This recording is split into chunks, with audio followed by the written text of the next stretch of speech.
नीलातुङ्गस्तनगिरितटे सुप्तमुद्बोध्य कृष्णं पारार्थ्यं स्वं श्रुतिशतशिरः सिद्धमध्यापयन्ति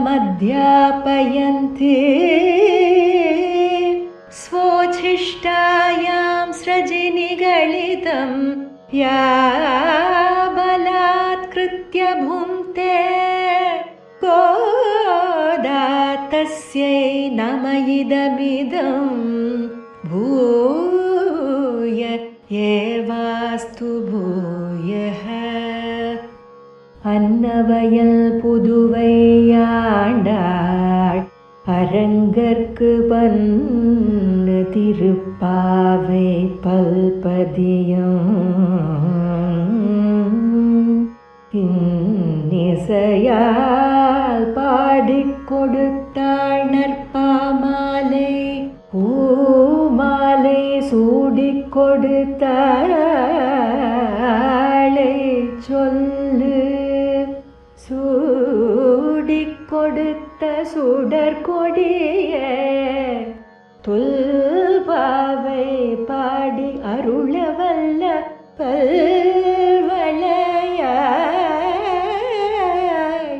நாடி நீ வேங்கடவர்க்கு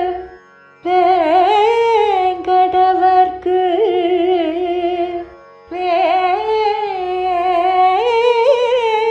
வேங்கடவர்க்கு என்னை விதி என்ற மாற்றம் நாம் கடவா வண்ணமே நல்கு.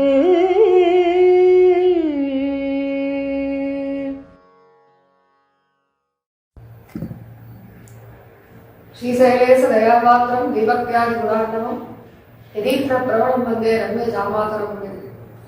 ஆழ்வார்கள் வாழி அருளிச் செயல் வாழி தாழ்வாதுமையில் புறவர்தான் வாழி ஏழ்வாறு புரிய அவர்கள் உரைத்தவைகள் தாம் வாழி செய்யவரை தன்னுடனே சென்றேன்.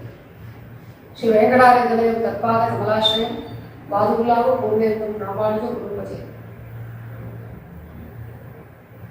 இன்று நாம் 20வது பாசுரமான 33 பாசுரத்தை அனுபவிக்க இருக்கிறோம்.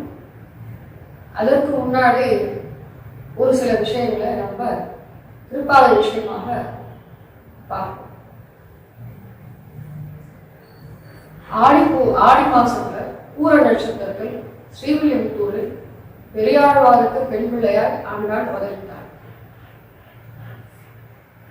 அவளுடைய பிறப்பின் ஏற்றம் என்ன அப்படின்னா, பெரியாழ்வாருக்கு திருமகளாய் பிறந்தால் ஒரு கர்ப்ப சம்பந்தம் அயோனிஜையாக பெரியாழ்வாருடைய நந்தவனத்திலே ஒரு துளசி செடிக்கு அருகில் பிறந்தார். இவளுடைய இந்த அவதாரத்திற்கு அடி எது காரணம் என்ன என்றால், இரண்யகசிபுவினுடைய சகோதரனான இரண்யாட்சனை வதம் செய்து எம்பெருமான் வராக அவதாரத்தின் போது வராகமாக அவதரித்து பூமி பிராட்டியை மீட்டெடுத்து தன் மடியில் கிடத்தி அப்பொழுது இருவரும் நடந்த சம்பாதனம் தான் இந்த ஆண்டாளுடைய அவதாரத்திற்கு அடி. எம்பெருமானுடைய எப்பொழுதும் ஒரு முக்கியமான ஒரு ஆனந்த அனுபவமும் அவளை பற்றிய ஒரு பரிபூர்ண ஞானத்தோட இடைவிடாத மோகத்தை அனுபவித்துக் கொண்டிருக்கும் இந்த நித்திய சூரியர்களைப் போல அவருடைய சொத்தாக இருக்கக்கூடிய இந்த லீலாதிபதியில் உள்ள சம்சாரி சேதனர்கள்லாம் அவர்களுக்கும் இந்த தகுதியும் சம்பந்தமும் இருக்க இவர்கள் மட்டும் இதை இழந்து போகிறார்களே என்று பூமி பிராட்டியார் மிகவும் விசனப்பட்டு அதற்கு ஒரு உபாயத்தை அருளி செய்ய வேண்டும் என்று வராக பெருமானிடம் பிரார்த்திக்கிறாள். எம்பெருமானும் பிரம்மா வேதத்தை பற்றி நன்றாக தெரிந்து கொண்டு அதுவே ஆதோ வேதா பிரமாணம், அதுவே பரம பிரமாணம், அதை பற்றி அறிந்து அதில் சொல்லப்பட்ட விதமாக என்னை அடையலாம் அப்படின்னு அருளி செய்தார். ஆனால் வேதநூல் பிராயத்தோடு மணிசர்தான் புகுவரையிலும் பாதியும் முழங்கி போகும் நின்னதில் 17 தொண்டரடிப்புடையாழ்வார் திருமாலையில சார்ந்தார். அது மட்டும் இல்ல, அனந்தாவை வேதாகான்னு வேதங்கிறது ஒரு கடல் போன்றது. வேத வாக்கியங்கள்னா எங்கிருந்தவையாக இருக்கிறது. இதை ஒரு சாமானிய சேதன நிர்வாகம் உணர்வான். அதனால ஒரு எளிய உபாயம் சொல்ல வேண்டும் என்று மீண்டும் பிரார்த்திக்க, எம்பெருமானும் அப்போ வேதத்திற்கு சாரமாக உள்ள வேதாந்தங்கள், இதிகாச புராணங்கள், அவற்றை விளக்க வந்த உபபிரமணங்களான இதிகாச புராணங்கள், அப்புறம் தர்மசாஸ்திரங்கள், இதன் மூலமாக சாஸ்திரங்கள் மூலமாக நான் என்ன சொல்லியிருக்கேனோ அதையெல்லாம் பார்த்து என்னை அடையலாம் அப்படின்னு சொல்ல, பூமி பிராட்டியானவள் மீண்டும் இப்ப நம்ம ஆழ்வார் பிரமாணத்தை திவ்ய பிரபந்தத்தை பார்த்தோம் இல்லையா, பாசுரத்தில் தாமச பிரகிருதியிலாக நாம் இருக்கிறதுனால நம்மளுடைய ஆயுள்ல பாதி வருஷம் தூக்கத்திலே போயிடுது, மீதி பொருளீட்டுவதில் போயிடுது. அப்புறம் அப்படி இப்படி பார்த்தா நம்மளுடைய வயசு ஏறி போயிடுது. அதுக்கப்புறம் மூப்பு, அதான் என்ன வயசு ஏறி போயிடுது. அதுக்கப்புறம் அதனுடைய நோய் பிணி கடைசியில பெரும் துன்பம் என்று மரணத்தை அடைகிறான். இதுல அவன் பகவானை அறிய வேண்டும்ங்கிற இந்த காலகட்டத்தை அவன் என்னைக்கு நிர்ணயிச்சு அதுக்கு உண்டான முயற்சியெல்லாம் எப்ப அவன் அனுஷ்டிக்க போகிறான். அதனால அதை காட்டிலும் ஒரு எளிய உபாயத்தை தேவரை அருள வேண்டும் என்று பிரார்த்திக்க, எம்பெருமானும் சரி. அப்போ தூமலை தூங்கி தொழுது வாயினால் பாடி மனத்தினால் சிந்திக்கும்படி ஒரு எளிய விஷயமாக சொல்ல அவள் மிகவும் சந்தோஷப்பட்டாள். ஒரு சிறிய குழந்தை கிணத்து பக்கத்துல விளையாடிட்டு இருந்துச்சு, திடீர்னு தவறி கீழே விழுந்துட்டா உள்ள கிணத்துல. அதை பார்த்து கொண்டிருக்கும் தாயானவளும் எப்படி விரைந்தோடி சென்று அந்த குழந்தையை ரட்சிக்க அந்த கிணத்திலே பாய்ந்து பிடிப்பாளோ, எப்பொழுது எம்பெருமான இதை ஒரு உபாயத்தை அவன் சொன்னானோ அதை அப்படியே அனுஷ்டித்து காட்டுவதற்காகத்தான் பூமி பிராட்டியானவள் இந்த பூமண்டலத்தில் பெரியாழ்வாருக்கு திருமகளாய் ஆண்டாளாய் அவதரித்தார். இங்க ஒரு விஷயத்தை நம்ம யோசிக்கிறச்ச ஒரு சின்ன திருஷ்டாந்தம் என்னன்னா, இப்போ நம்ம வீட்டுல ஏதோ ஒரு சீரமைப்பு வேலை ஏதாவது பண்ணணும், இல்லை ஒரு 10 நாளைக்கு வெள்ளை அடிக்கணும்னு வச்சுக்கோங்களேன். அப்போ அந்த வேலையை செய்யறவா சொல்ற ஒரு 10 நாளைக்கு ஒரு 4 வீடு தள்ளி வேற ஒரு வீடை பிடிச்சுக்கோங்க, அந்த வீட்டுல இருந்துக்கோங்க, அப்புறம் வெள்ளையெல்லாம் அடிச்சப்ப இங்க வரலாம் அப்படின்னு சொன்னால், நமக்கு அந்த 10 நாளும் நம்மளுடைய சாமான்களெல்லாம் அங்கே கொண்டு போய் நகர்த்தின்னு போய் அங்கே இன்னொரு இடத்துல புதுசாக நம்மளை தயார்படுத்திக்கிறதுங்கிறது எவ்வளோ கஷ்டமான விஷயமா இருக்கும். ஒரு 10 நாள் தான், அதற்கே நம்ம எவ்வளோ சிரமப்படுறோம். ஆனால் பூமி பிராட்டிக்கு இங்கே தேவர்களுக்கே இங்கேருந்து நம்ம சம்சாரிகள் கிட்டேருந்து ஏதாவது ஒரு யாகத்துல நம்ம சமர்ப்பிச்ச ஆகுதியை வாங்கணும்னாலே, அந்த ஹவிச வாங்கணும்னாலே மூக்கை பிடித்து கொண்டு கால் தரையில் பாவாமல் முகத்தை அந்த பக்கமா வேற பக்கமா திருப்பின்னு ஒரு கையை மட்டும் நீட்டிட்டு வாங்குவார்கள். பிரமாணங்கள்லாம் வேதங்கள்லாம் சொல்றது, வேத வாக்கியங்கள் இருக்கு.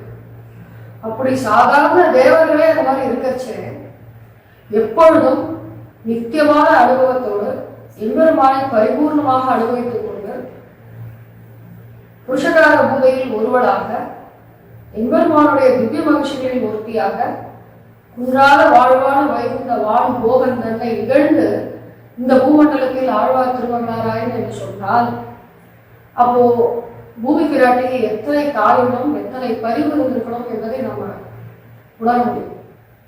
இதை கண்டு நெகிழ்ந்துதான் சுவாமி மணவாள மாமுனிகள் தன்னுடைய உபதேச ரத்னமாக இன்னொரு திருவாடை கூறம் எமக்காகவனோ எங்க ஆண்டாள் அவதரித்தாள், குன்னாத வாழ்வான வைகுந்த வாழ் போகன் தன்னை இகழ்ந்து ஆழ்வார் திருமகனாராயன்.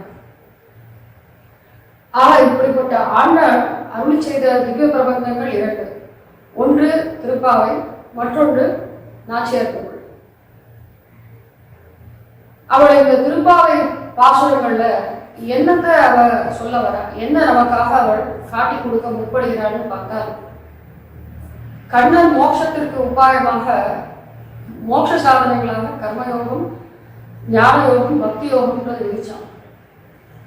அதற்கப்புறம் இது எதுவும் முடியாத போது பிரபக்திங்கிற 4வது ஒரு உபாயத்தையும் அவன் சொன்னான். ஆனால் அதை வேதங்களோ மற்றும் உண்டான இதிகாச புராணங்களோ வியக்தமாக சொல்லாமல் இருக்க,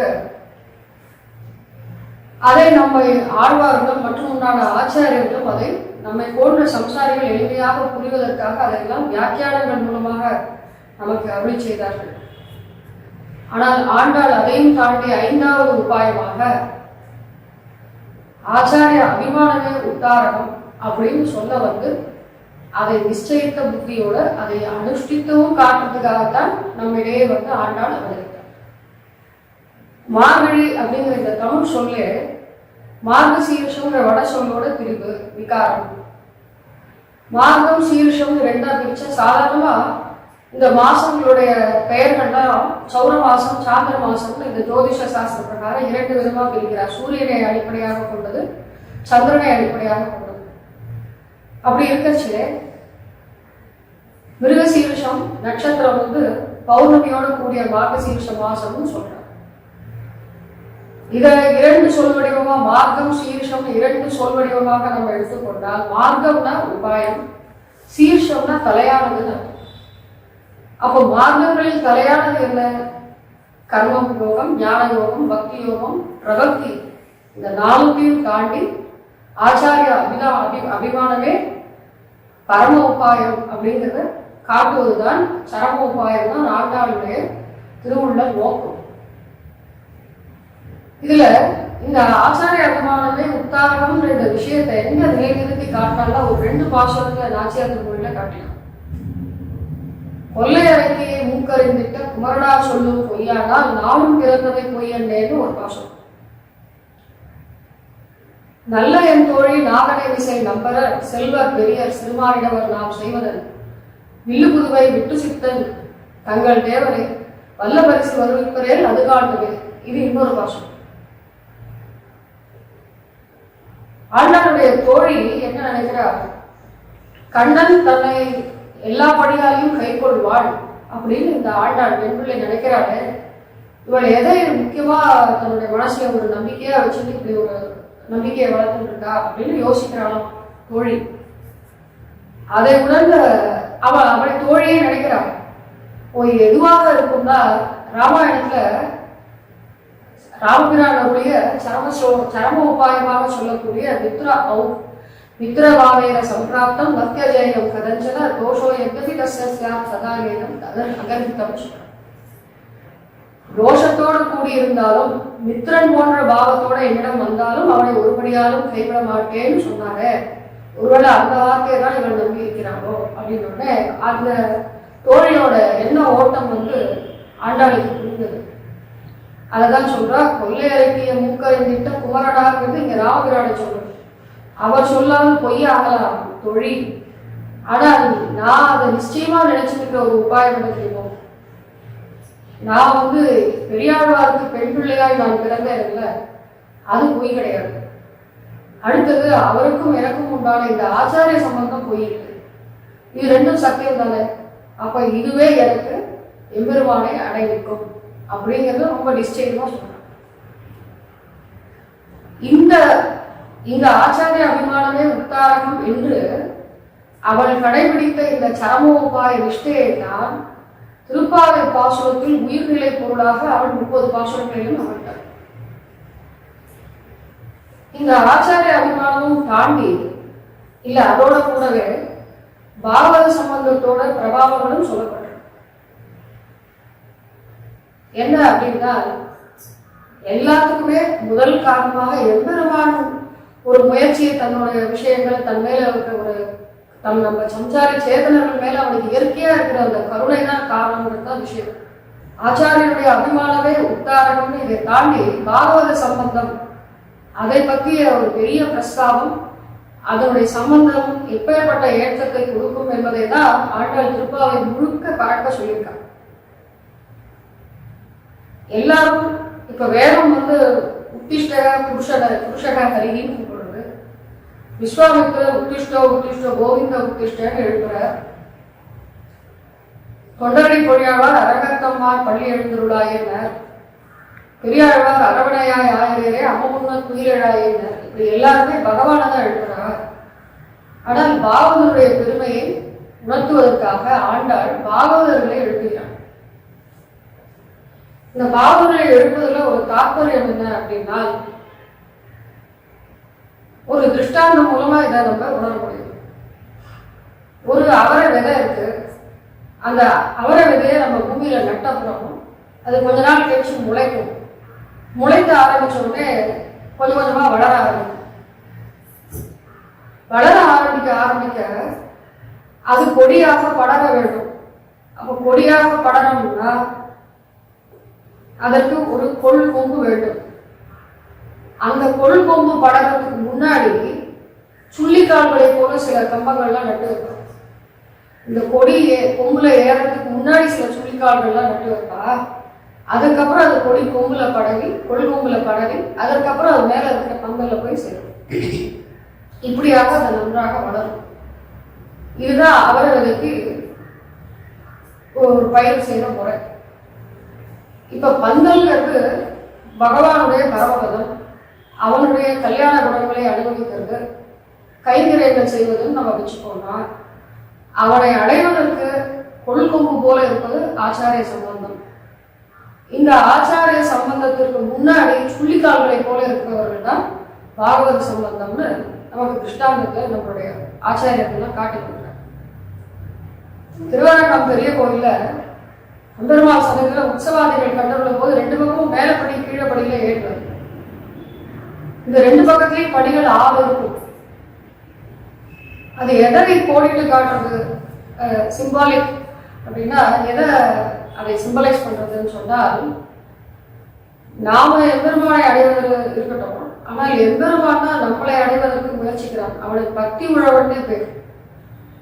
நம்ம மனசுல ஒரு கட்டாந்தரை போல பாறை போல இறுகி கிடக்கக்கூடிய இந்த மனசுல ஒரு நீர் போல வார்த்து அதுல ஒரு பயிர் செய்து அதை அப்புறம் நல்லா செழிக்க வச்சு அப்புறம் தங்கிட்ட கொண்டு வர அத்தனை முயற்சியும் யாருன்னு பார்த்தோம்னா, முதல்ல இருந்து கடைசி வரைக்கும் எல்லா படியிலும் பகவானுடைய கடாட்சம் என்பது நமக்கு இணையாக வந்துட்டே இருக்கும்.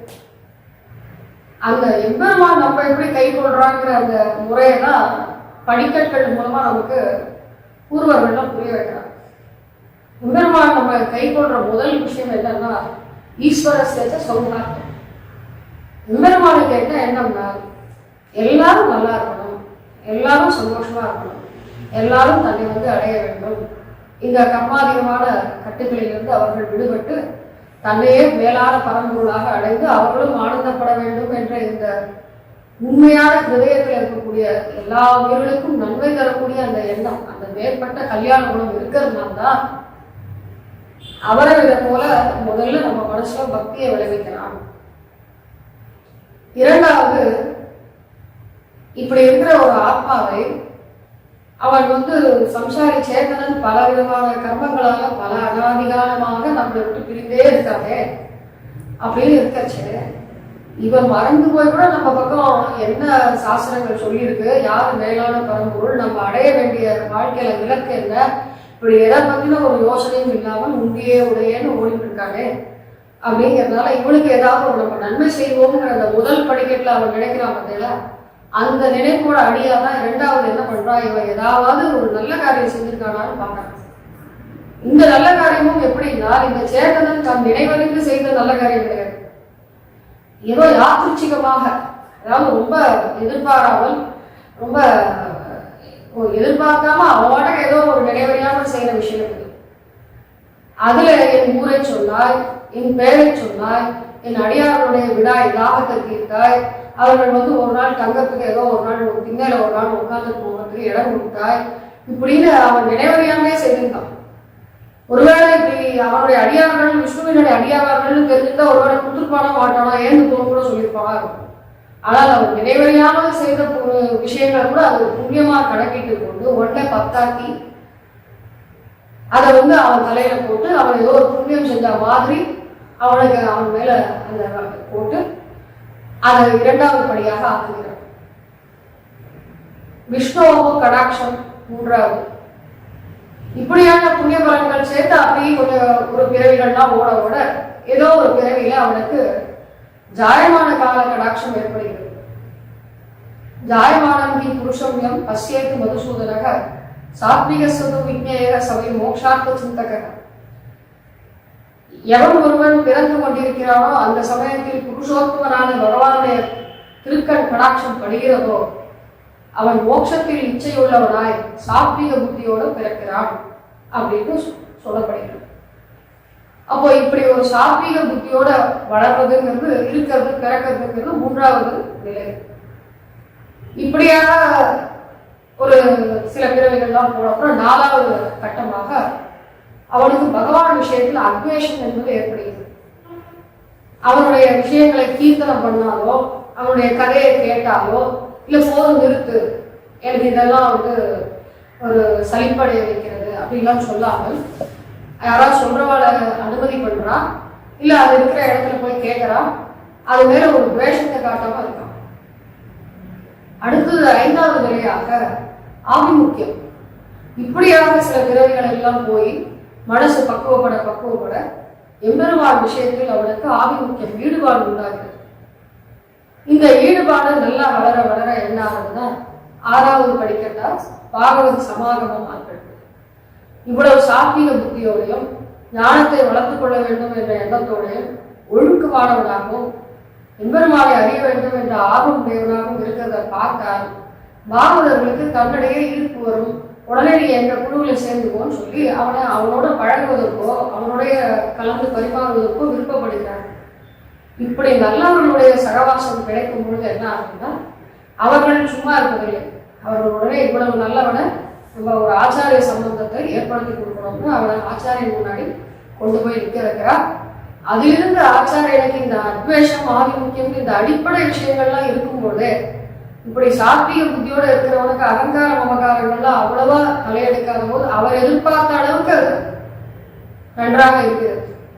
அப்படிலாம் ஒரு பக்குவப்பட்ட நிலையில இருக்கும்போது அவனை ஏற்றுக்கொண்டு சந்தோஷமாக அவனுக்கு அர்த்த விசேஷங்களை எல்லாம் சாதித்து ஆச்சாரியனுடைய அந்த அபிமானத்திற்கு பாத்திரபுத்திரனாக ஆகும் பொழுது அவன் தன்னிடையே எம்பெருமானுடைய திருக்கண் நோக்கத்திற்கும் இலக்காகிறான். இதைத்தான் எம்பெருமான் 6 படிகள் மூலம் காட்டுறார். சரி, அப்ப அந்த அவரை விதையில நம்ம சொன்னோம் இல்லையா, இதை போட்டதே யாருன்னா இது பகவான் தான் நம்ம போட்டார். அதான் பக்தி வழிபாடு நம்ம முதல்ல சொன்னோம். இப்படியாக எம்பெருமான் நம்மை கை கொள்கிறான். திருப்பாவையில பாகவத சம்பந்தம் ஆச்சாரிய சம்பந்தம் என்பதெல்லாம் எதற்காக சொல்கிறது? பிராட்டியோட சம்பந்தம் இதெல்லாம் புருஷகார பூதைகள். எம்பெருமான் முன்னாடி நேரா போய் நின்னா என்ன ஆகும்னால் அனாதி காலமாக நம்மளை விட்டு பிரிஞ்சு நாம் அவனை விட்டு பிரிஞ்சிருக்கோம், நம்மளை விட்டு அவன் பிரிஞ்சிருக்காங்க. ஏன்னா கர்மங்களையே நம்ம உழலட்டும். ஏன்னா அவனுக்கு சாஸ்திரங்கள் கொடுத்தாச்சு, வேதங்கள்லாம் கொடுத்தாச்சு, அதை பண்ணி காட்டுற ஆச்சாரியர்கள் எல்லாம் கொடுத்தாச்சு. இவ்வளவு இருந்தும் அவன் நம்ம பற்றி உணரவில்லையே என்று ஒரு விதமான கோபம் நம்மளை பார்த்து வரும்போது நம்ம அவன் முன்னாடி நிற்கும்போது வரும். எம்பெருமானுடைய ஒண்ணு அவன் கருணை பண்ணலாம், இல்லை நம்மளை பார்த்து கோபப்படலாம். இதற்கு எது காரணம்னா அவனுடைய தடையற்ற சுவாதந்திரியங்கிறது காரணம். அதனால இந்த சூக்ஷ்மத்தை அறிந்த நம்முடைய பூர்வாச்சாரியர்கள் ஆழ்வார்கள்லாம் என்ன சொன்னாங்கன்னா, எம்பெருமான் ஒரு பெரிய யானை மாதிரி. யானைக்கு பக்கத்துல பாகன் இல்லாமல் போக முடியாது. போனா ஒன்று தூக்கி வச்சுக்குமா, இல்லை தூக்கி அடிக்குமா தெரியாது. 2 பேருக்குலயும் ஆபத்து இருக்கும் போது அது போலவே பெருமாளும் யானை போலதான். நம்மளை பார்த்து நம்ம சரணம்னு ஏதோ தெரியாதனமா அவன் முன்னாடி கை கூப்பினா கூட அவன் நம்மளை பார்த்த மாத்திரத்தை இத்தனை நாள் எவ்வளவு நாள் எங்க போயிருந்த, அப்ப இப்பதான் எனக்கு ஞாபகம் வந்துதா அப்படின்னு கேட்டு திடீர்னு போச்சுங்க, அதெல்லாம் நான் ஏற்றுக்க மாட்டேன், திருப்பி நீ கர்மாதீனமாவே இருந்து பல ஜென்மங்களை உழவிட்டு வான்னு சொன்னா என்ன பண்றது? இல்ல போனா போகலாம் அப்படின்னு கருணையோட இருந்தா என்ன பண்றது? இப்படி நடந்தாலும் உண்டு, அப்படி நடந்தாலும் உண்டுங்கும் போது பெருமாளை நேரம் அடைகிறவனுக்கு எப்பயும் ஒரு விதமான பயம் இருந்துட்டே இருக்கும்.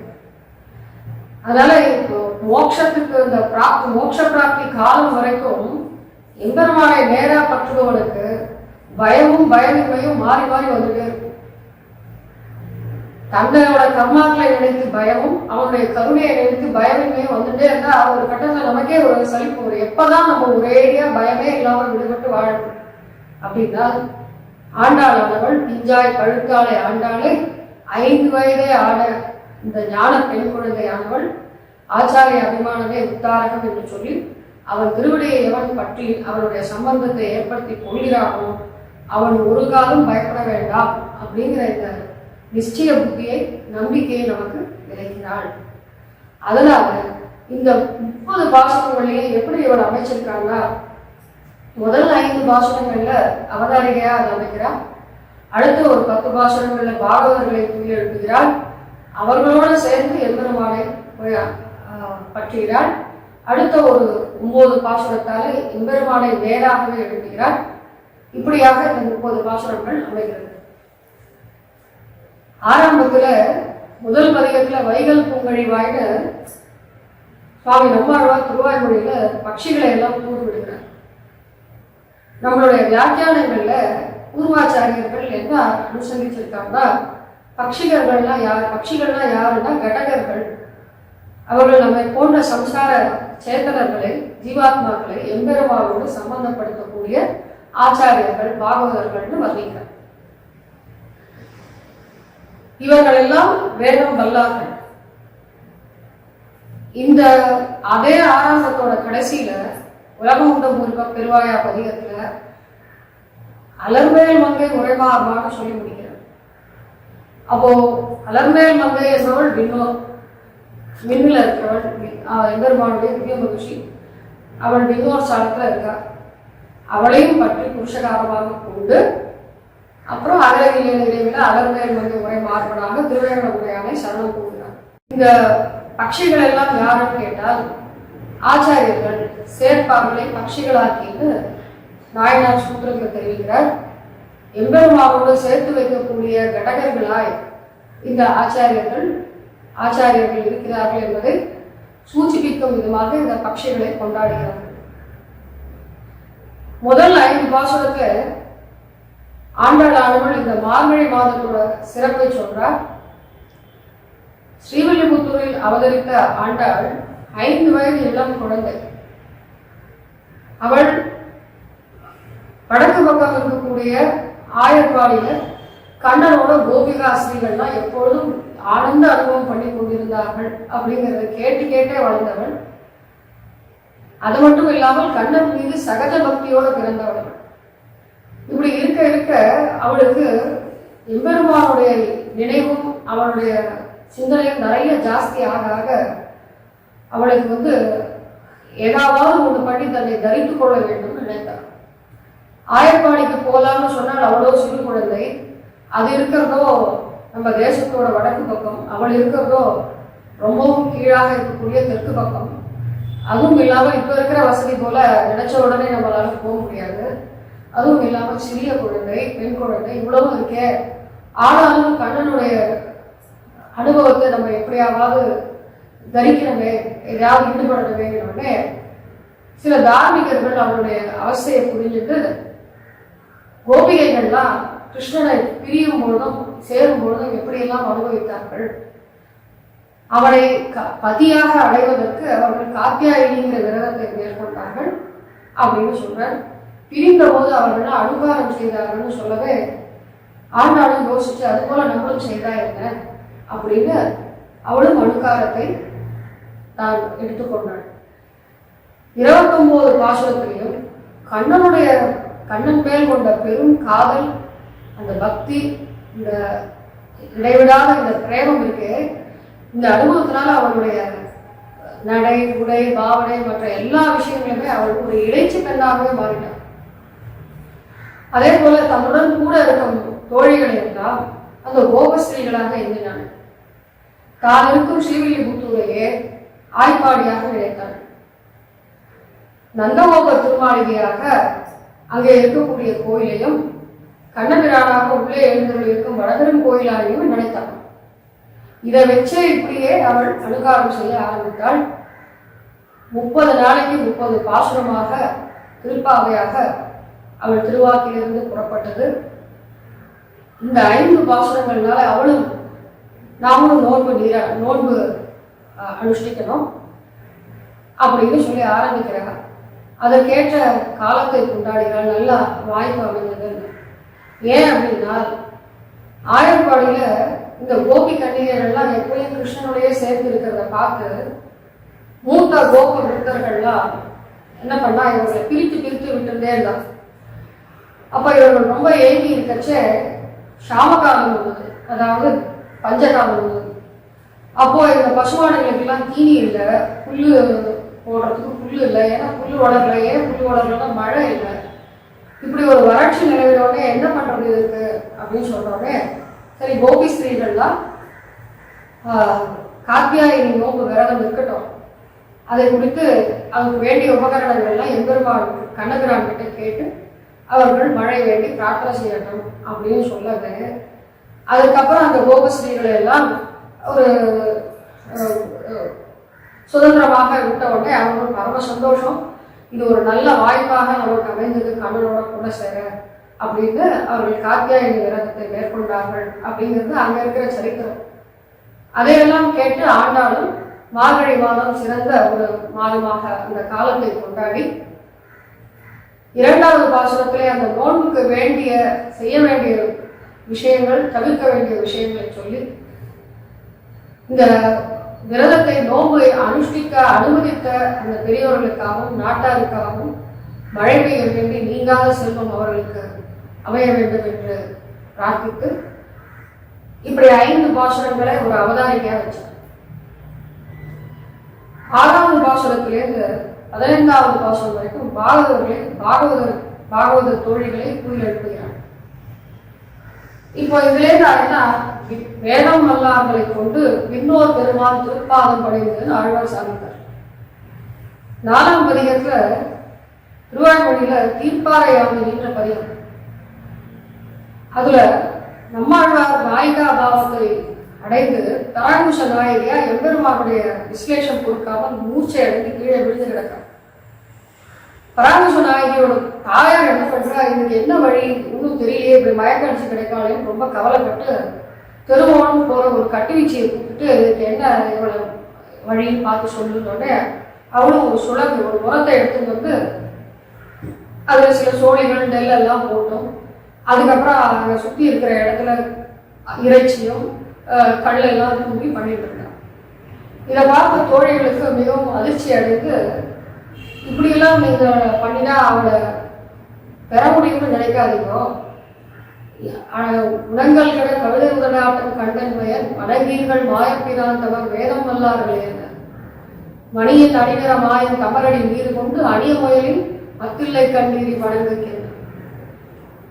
இவருடைய நோய் என்பது நீங்கள் திருத்துழாயை எடுத்து கொண்டு போய் அவங்க மூக்கு கிட்ட வைங்க, அந்த வாசனை போனா எழுந்துப்பாளை முடிஞ்சு இது போல நீர் எதுவானும் செய்தி கட்டு வச்சு சொல்லிட்டு இது போல தகாத காரியங்கள் எல்லாம் சொன்னால் பராங்குச நாயகிக்கு உயிருக்கு தான் ஆபத்தை விழுந்து அவளை நீங்கள் மீட்க முடியாதுன்னு சொல்லவே பேரம் வல்லார்களை கொண்டு இன்னொரு பெருமாள் திருப்பாதம் படித்து இந்த பாசுரத்தை இந்த வார்த்தை என்ன அர்த்தம் என்றால் பாகவத சம்பந்தத்தை கொண்டு இட்டு இவளை எழுப்பலாம் தான் அந்த அடைய தோழிகளுடைய நினைவாக அங்க சொல்லக்கூடிய பாசுரம். அதையே இங்கே வேதம் வல்லார்களாக இந்த 10 தோழிகளை எழுப்புறார். பிள்ளாய், பேய்ப்பெண்ணே, கோதுகலமுடைய பாவாய், மாமார் மகளே, நோற்று சுவர்க்கம் புகுகின்ற அம்மனாய், கோவலர்வன் கொடியே, நற்செல்வன் தங்காய், கோதரை கண்ணினாய், நாவுடையாய், இளங்கிளியே இப்படின்னு 10 தோழிகள் எழுப்புறார். எழுப்பினா இவர்கள் எல்லாம் வேதம் வல்லார்கள் சாணத்துல வைத்திருக்காருன்னு சொல்றோமே, அப்ப இவர்கள்லாம் வேதம் வல்லார்களா இந்த தோழிகள்னு நம்ம கேட்கலாம். ஏன்னா இவர்களுக்கு இடக்கை வழக்கையில என்னன்னே தெரியாத அளவுக்கு ஞானமே இல்லாதவர்கள் போது இவர்கள் எப்படி வேதம் வல்லார்கள் நம்ம கொண்டாடுறோம்னு கேட்கிறாங்க. வேதம் வல்லார்களே இதற்கு ஆளவந்தார் அழகான ஸ்தோத்திர ரத்னத்தை சாதிக்கிற தொதிய கம்பீர மனோனுசாரிகள். பதியர்கள்னா பாகவதர்கள். கம்பீர மனோனுசாரினகள்னா என்ன அர்த்தம்னா எப்பொழுதும் கண்ணனையே மனசுல எப்பயும் விடாம சிந்தித்து இருக்கக்கூடிய ஆழ்ந்த பக்தியும் காதலும் கொண்டவர்கள் இந்த பாகவதத்துறைகள். இப்பேற்பட்டவர்கள் இவர்கள் பின்னாடி வேதங்கள் செல்லும்னு ஆளவந்தார் சார்ந்தார். அப்ப இவர்கள் வேதம் வல்லார்கள் தானே. ஆக அப்பேற்பட்ட பெருமையுடைய இந்த வேதம் வல்லார்களை கொண்டு இந்த 10 பாசுரங்கள்ல தோழிகளை எழுப்புகிறாள்.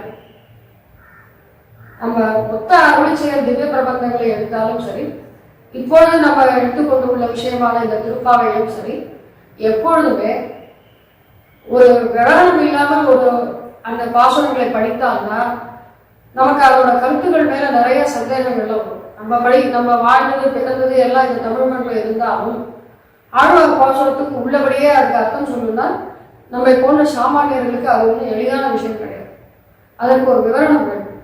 அதுக்குத்தான் பரம காரணிக திருவுள்ளத்தோட பின்னாலும் நம்மள மாதிரி இருக்கிறவாலும் அதை அனுபவித்து நம்ம வாழ்க்கையில அதை உணரணுங்கிறதுக்காகத்தான் பரம காரணியத்தோட குருவாச்சாரியர்கள்லாம் இதற்கு வியாக்கியானம் அவர்கள் செய்திருக்கிறார்கள்.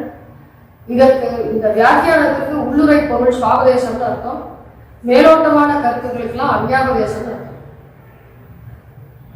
உள்ளபடியே ஆயர்பாடிகள் கோபிகைகள்லாம் மழை வேண்டி நோன்பு நோற்பதற்காக கண்ணபிரானையே பதியாக அடைய வேண்டும் என்று அவன்கிட்ட நோம்புக்கு சில உபகரணங்கள்லாம் வாங்கணும்னு சொல்லி காத்தியாயினிங்கிற ஒரு பிரதிகையை வைத்துக்கொண்டு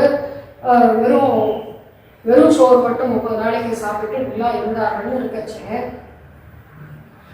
இந்த பாகவதர்கள் எல்லாம் விரதத்தையும் அனுப்பிட்டு வெறும் சோறு மட்டும் சாப்பிட்டு இந்த நோம்பை நோட்டார்கள்னா ஆண்டாளுடைய பாசுரங்கள் எல்லாம் நம்ம இந்த திவ்ய பாசுரங்கள் எல்லாம் சேவிச்சு வரைச்சு எல்லா இடத்துலையும் நீராட்டம்ங்கிற பிரஸ்தாவத்தை பார்க்கணும்.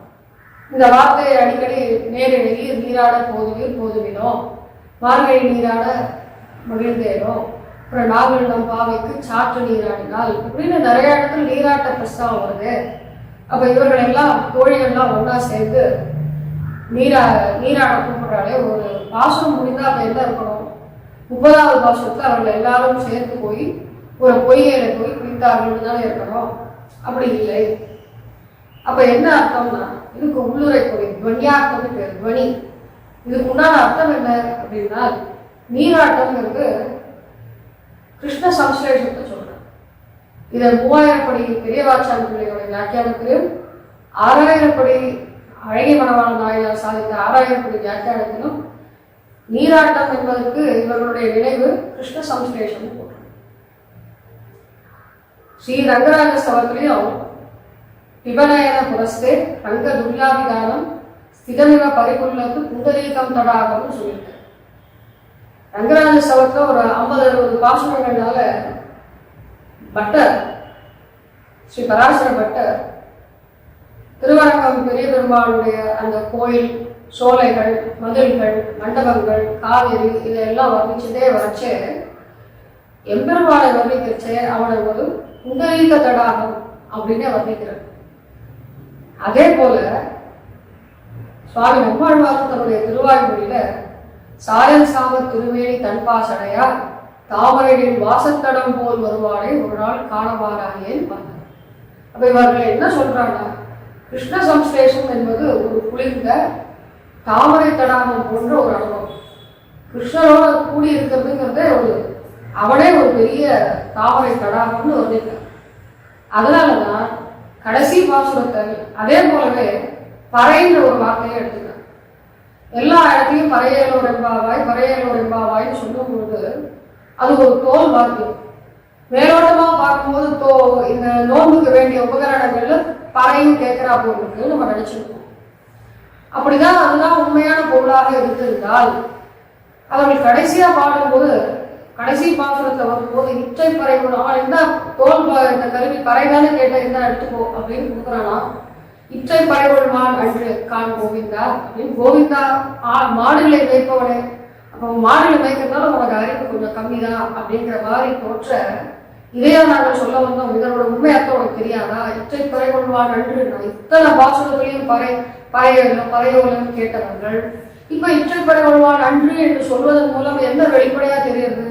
பறை என்பது கேட்பது கைங்கரியங்களை எம்பெருமானிடத்தில் பிரார்த்திக்கிறார்கள் அப்படிங்கிறது இந்த சுவாபதேச அர்த்தம்.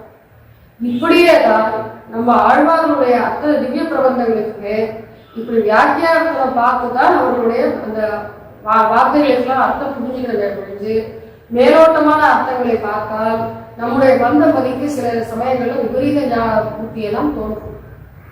ஆச்சாரியர்களுடைய வியாக்கியானத்தை கொண்டுதான் இதை அனுபவிக்க வேண்டும்.